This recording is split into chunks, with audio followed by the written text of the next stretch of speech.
Magluto tayo ng pasta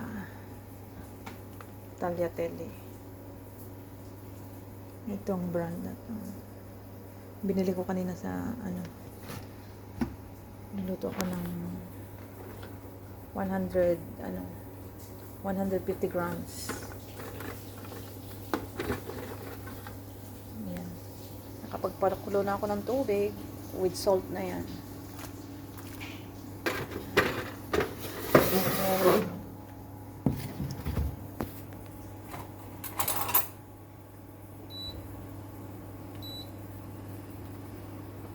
Madali lang lutuin to.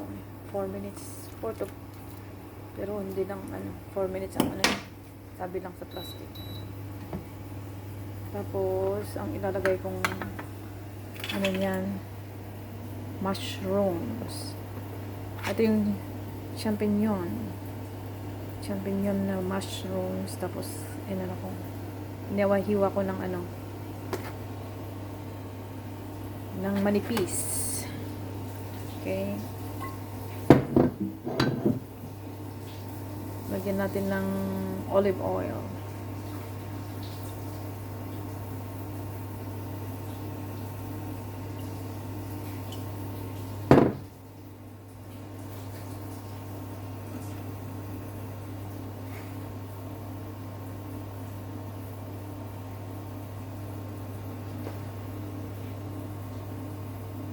Lagyan ng garlic.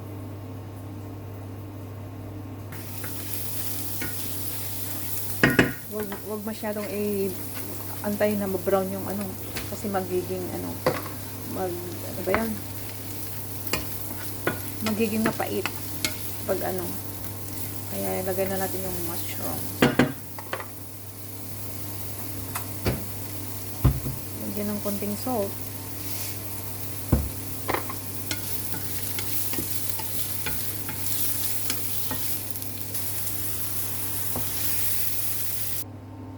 Tinanggal ko na yung mushroom.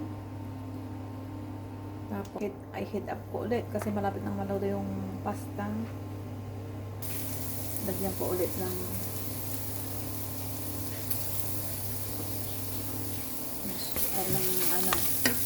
garlic. Konting garlic ulit.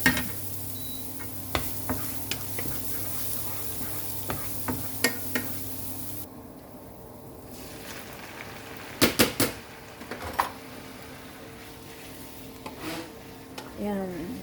Ito na yung tagliatelle.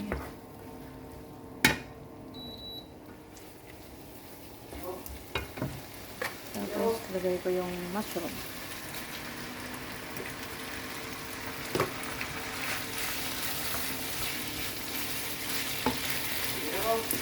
Mahal, I'm doing video.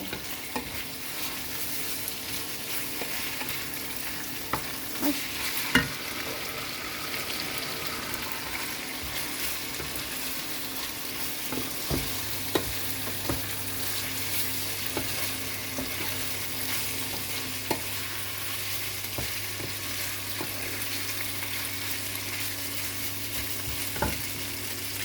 Ayan.